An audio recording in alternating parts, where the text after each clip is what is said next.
Hello friends, this is Uttam and you are watching way to trade. आज के इस video में हम लोग कैंडल स्टिक पैटर्न्स के बारे में देखने वाले हैं और different type of candle stick pattern को डिफरेंट सिनेरियोज में देखेंगे। जैसे इस किसी एक कैंडल स्टिक पैटर्न को अप ट्रेंड में देखेंगे, फिर उसी पैटर्न को डाउन ट्रेंड में देखेंगे और इसी तरह से समझने की कोशिश करेंगे कि different type of candle stick pattern different different scenarios में कैसे वर्क करता है। Okay, so let's start the video.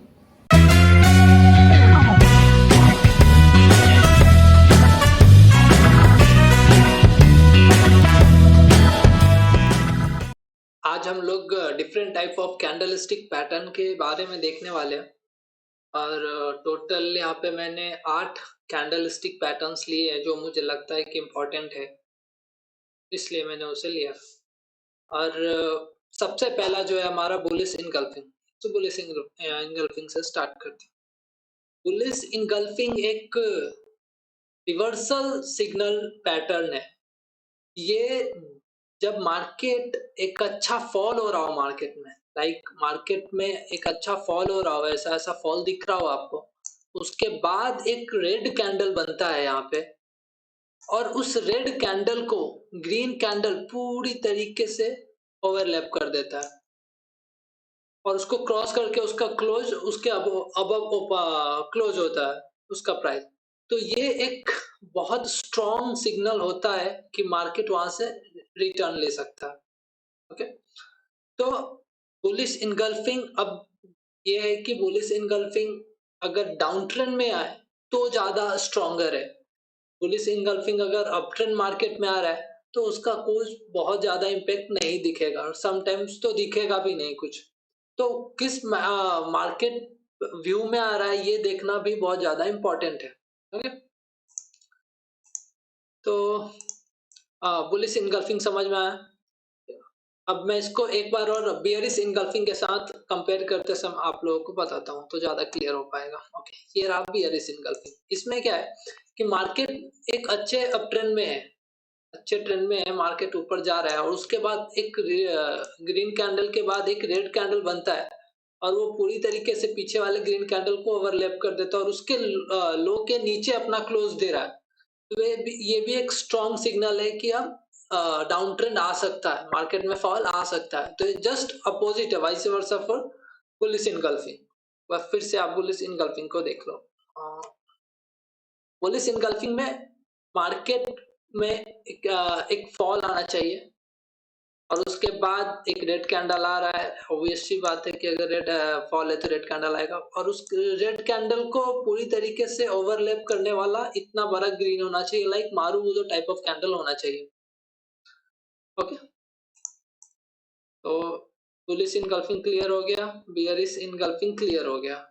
अब देखते हैं। Okay, morning star. तो मॉर्निंग स्टार क्या है कि ये 3 कैंडल्स का कॉम्बिनेशन है। फर्स्ट थिंग कि 3 कैंडल्स का कॉम्बिनेशन है। दूसरी कि इसका बीच वाला जो कैंडल होता है वो हमेशा डोजी टाइप का कैंडल होता है या डोजी ही बोल सकते हो आप। समटाइम्स वो हैमर होगा लेकिन डोजी ही होता है मैक्सिमम टाइम और डोजी ही कंसीडर करते हैं इसको। तो अगर मॉर्निंग स्टार क्या है, मॉर्निंग स्टार एक वर्डिंग से आपको लग रहा होगा कि अप ट्रेंड जैसा मूव दे सकता है। तो क्यों ऐसा है? क्योंकि डाउन ट्रेंड में मार्केट में एक अच्छा फॉल हो चुका है ऑलरेडी और लास्ट वाला जो कैंडल है रेड कैंडल वो भी मारूबुजा टाइप का कैंडल है, लेकिन उसके बाद एक डोजी बनता है छोटा सा, ये डोजी बनता है छोटा सा और इस डोजी के बाद एक इतना बड़ा कैंडल मारूबुजा टाइप कैंडल बनता है जो उसके ओपन के, इसके क्लोज के ऊपर अगर इसका ओपन है तो ये स्ट्रॉन्गर मॉर्निंग स्टार इसको कंसीडर करते हैं। ओके, और उसके बाद इसके ये भी एक मारूबुजा जैसा एक कैंडल बनेगा। तो ये तीनों कैंडल के कॉम्बिनेशन को मॉर्निंग स्टार बोलेंगे। अगर मार्केट में फॉल आ रहा है, फिर से एक बार बता तो मार्केट में फॉल आ रहा है, उसके बाद ये डोजी बन रहा है, डोजी बनने के बाद एक ऐसा कैंडल बन रहा है जो जिसका ओपन प्रीवियस के क्लोज से भी अबव है और वो एक मारूबुजा टाइप ऑफ कैंडल है और इसके कंपैरेटिवली बिल्कुल इक्वल या इससे स्ट्रॉन्गर होना चाहिए। ओके, तो ये मॉर्निंग स्टार हो गया। अब इसके अपोजिट देखते हैं इवनिंग स्टार को। स्टार को देखते हैं। तो इवनिंग स्टार कैसा है कि मार्केट में मार्केट अप ट्रेंड में होना चाहिए। मॉर्निंग स्टार में क्या था, मार्केट डाउन ट्रेंड में होना चाहिए। इवनिंग स्टार में क्या, मार्केट अप ट्रेंड में होना चाहिए। तो मार्केट अप ट्रेंड में होना चाहिए, उसके बाद अब सेम कंडीशन है कि एक डोजी आना चाहिए यहाँ भी। अप ट्रेंड में आया मार्केट, उसके बाद एक डोजी आया, उसके बाद एक इसके लो के नीचे, सॉरी इसके क्लोज के ओपन के नीचे, इसका इसके क्लोज के नीचे इसका ओपन होना चाहिए। यहाँ पर इस कंडीशन में तो इसको लो के नीचे है, तो ये बहुत ही stronger evening star candle pattern इसको आप कंसिडर कर सकते हो। तो सेम कंडीशन है कि मार्केट अप ट्रेंड में होना चाहिए, उसके बाद एक डोजी आया, डोजी के बाद एक ऐसा मारुबुजो टाइप ऑफ कैंडल बन रहा है जिसके क्लोज के नीचे इसका ओपन है, यहाँ तो लो के नीचे भी इसका ओपन है। तो ये कंडीशन हो गया इवनिंग स्टार के लिए। इसके जस्ट अपोजिट था मॉर्निंग स्टार का। मॉर्निंग स्टार में मार्केट में फॉल होना चाहिए, मार्केट में फॉल होना चाहिए, फॉल होने के बाद एक डोजी आएगा और डोजी के बाद एक इतना बड़ा कैंडल आएगा जो पूरी तरीके से कवर कर देगा। एक्चुअली कवर नहीं, इसके क्लोज के ऊपर इसका ओपन होना चाहिए और मारुबुजो टाइप ऑफ कैंडल होना चाहिए जो अप्रोक्सीमेटली इसके इस कैंडल के लेंथ के इक्वल होना चाहिए, या इससे ज्यादा होगा तो ज्यादा स्ट्रॉन्ग कंसीडर करते हैं उस पैटर्न को। ओके, मॉर्निंग बुलिश इनगल्फिंग हो गया, बियरिश इनगल्फिंग हो गया, इवनिंग स्टार हो गया और मॉर्निंग स्टार हो गया। okay? अब देखते हैं फॉलिंग थ्री। फॉलिंग थ्री एक बहुत ही स्ट्रॉन्ग पैटर्न है, और क्योंकि ये बहुत ही स्ट्रॉन्ग पैटर्न है इसलिए बहुत कम देखने को मिलेगा आप लोगों को। छोटे टाइम फ्रेम में हो सकता है ज्यादा देखने को मिले, या हाँ ऑब्वियसली बात है छोटे टाइम फ्रेम में ज्यादा देखने को मिलेगा, लेकिन लंबे लॉन्गर टाइम फ्रेम पे 1 आवर पे या डेली पे बहुत ही रेयरली रेयर पैटर्न है। ओके, समझते हैं इसको। इसके लिए क्या, मार्केट में एक अच्छा डाउन ट्रेंड होना चाहिए ऑलरेडी से, या अच्छा डाउन ट्रेंड नहीं, एक स्लाइट डाउन ट्रेंड भी हो चलेगा, डाउन ट्रेंड होना चाहिए। उसके बाद सर्टेनली एक 3 कैंडल ऐसा बनता है, ओपन उसके ऊपर क्लोज, फिर ओपन, फिर उसके ऊपर क्लोज, फिर ओपन, फिर उसके ऊपर क्लोज। तो ऐसा कैंडल का पैटर्न बनता है। ये एक रेड कैंडल है, उसके बाद ग्रीन कैंडल 3 ऐसे बन रहे हैं, और फिर से ऐसा ही मारुबुजो टाइप कैंडल यहाँ बन रहा है। तो ये पूरा जो कॉम्बिनेशन है, और मार्केट ऑलरेडी यहाँ से ऐसे ऐसे फॉल होके आ रहा था, यहाँ एक मारुबुजो टाइप कैंडल बना है, फिर से 3 कैंडल का ये पैटर्न है, और ये फिर से मारुबुजो टाइप ऑफ कैंडल है, और इसने पूरे इस तीनों को कवर करना चाहिए। देखो कवर किया हुआ है। तो ये बताता है कि मार्केट अभी इसी सेम ट्रेंड में मार्केट बहुत ज्यादा स्ट्रांग हो गया है। ये बताता है कि ट्रेंड इसी ट्रेंड में है मार्केट, लेकिन बहुत ज्यादा स्ट्रांग होगा अभी, और भी अच्छा रिजल्ट देखने को मिल सकता है, और भी अच्छा फॉल आ सकता है इस कंडीशन। तो ये 5 कैंडल्स का कॉम्बिनेशन है। ओके, इसके just opposite vice versa rising three है। इसमें क्या है कि कैंडल्स में मार्केट अप ट्रेंड में होना चाहिए, अप ट्रेंड में होना चाहिए मार्केट। उसके बाद एक उसके बाद एक रेड कैंडल बनेगा उसके क्लोज के नीचे, फिर इसका क्लोज, उसके क्लोज के नीचे इसका क्लोज, फिर नेक्स्ट कैंडल के क्लोज के नीचे। तो ऐसे 3 कैंडल्स बनेंगे, और उसके बाद फिर एक मारुबुजो कैंडल बनेगा जो इन तीनों को ओवरलैप कर देगा। तो अभी इसने ओवरलैप तो नहीं किया, लेकिन इसके क्लोज के ऊपर इसका क्लोज है। ओके, तो जो ऊपर वाला या रेड कैंडल है, इसके क्लोज के ऊपर का क्लोज तो कम से कम होना ही चाहिए, और अगर इसको पूरा ओवरलैप कर रहे हैं तो ये बहुत ही स्ट्रॉन्ग राइजिंग थ्री हो सकता है। उसके बाद ये बताता है कि मार्केट ऑलरेडी अप ट्रेंड में है, ये कंडीशंस आ रहे हैं, ये पैटर्न्स आ रहे हैं, मतलब ये मार्केट और भी ज्यादा स्ट्रांग हो गया है सेम ट्रेंड में। ओके, तो राइजिंग थ्री समझ में आया, फॉलिंग थ्री समझ में आया। अभी समझते हैं बुलिश बुलिश हरामी।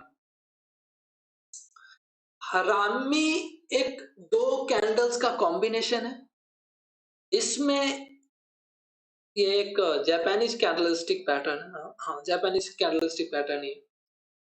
इसमें क्या होता है कि इसमें मार्केट में फॉल आना चाहिए, मार्केट ऑलरेडी फॉलिंग है, गिर रहा है, बहुत गिर चुका है मार्केट। उसके बाद एक डोजी टाइप कैंडल आपको मिलेगा बन के, मार्केट फॉल में एक डोजी टाइप कैंडल आपको मिलेगा। समटाइम्स ये हैमर भी होता है, छोटा हैमर जैसा दिख सकता है, या ज्यादा स्ट्रॉन्गर तभी होगा जब डोजी होगा, और जितना ज्यादा अच्छा डोजी होगा उतना अच्छा ये पैटर्न वर्क करेगा।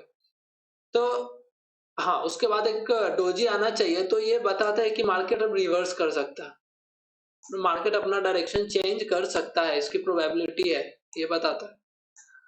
तो क्या हुआ इसके लिए कि मार्केट में डाउनफॉल होना चाहिए, उसके बाद एक सडन एक डोजी जैसा कैंडल बनना चाहिए, और वो जो डोजी है वो प्रीवियस कैंडल के बीच में होना चाहिए, बीच में इन द सेंस कि इसके क्लोज और ओपन के बाहर नहीं जाना चाहिए, इसी रेंज में इसको होना चाहिए। ओके, तो ये हो गया बुलिश हरामी। अब समझते हैं बियरिश हरामी को। बियरिश हरामी, ये देखिए बियरिश हरामी क्या है, मार्केट ट्रेंडिंग मार्केट है, अप ट्रेंड में है मार्केट, उसके बाद एक ये ग्रीन कैंडल है, एक हैमर या डोजी बता रहा हूँ, डोजी कैंडल आया, उसके बाद बहुत चांसेस है कि यहाँ से मार्केट रिवर्स लेगा। सेम कंडीशंस इसमें भी अप्लाई होंगे कि जो पीछे वाला ग्रीन कैंडल है इसके ओपन और क्लोज के बीच में ही होना चाहिए ये कैंडल का, इस कैंडल का ओपन और क्लोज। तो ये देखो आप क्लियर दिख रहा होगा, हाँ, इसका ये ओपन है, ये क्लोज है, ये कैंडल इसके बीच में है। और ये अगर ऐसा डोजी होता तो और भी ज्यादा स्ट्रॉन्गर होता। तो क्लियर है सब कुछ। एक बार फिर से मैं रिवाइज करा देता हूँ सबको जल्दी से। हाँ, बुलिश इनगल्फिंग कैंडल क्या है कि बुलिश इनगल्फिंग मतलब सिंपली कि बुलिश इनगल्फिंग मार्केट फॉलिंग में अचानक से मारूवोजो जैसा कैंडल आता है और मार्केट को रिवर्स कर देता है, उसका डायरेक्शन चेंज कर देता है। इसके जस्ट अपोजिट देखते हैं बियरिश इनगल्फिंग।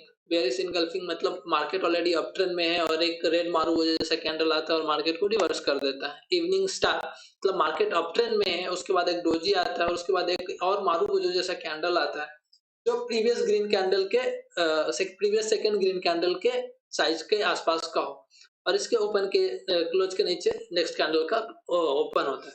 तो ये हो गया इवनिंग स्टार। इसके जस्ट अपोजिट हो गया मॉर्निंग स्टार। मॉर्निंग स्टार अब falling three, falling market fall में हो रहा है, उसके बाद 3 कैंडल्स के पैटर्न ऐसे आ रहे हैं, मतलब टोटली 5 कैंडल्स के कॉम्बिनेशन का है, तो 3 कैंडल बीच में ऐसे आ रहे हैं।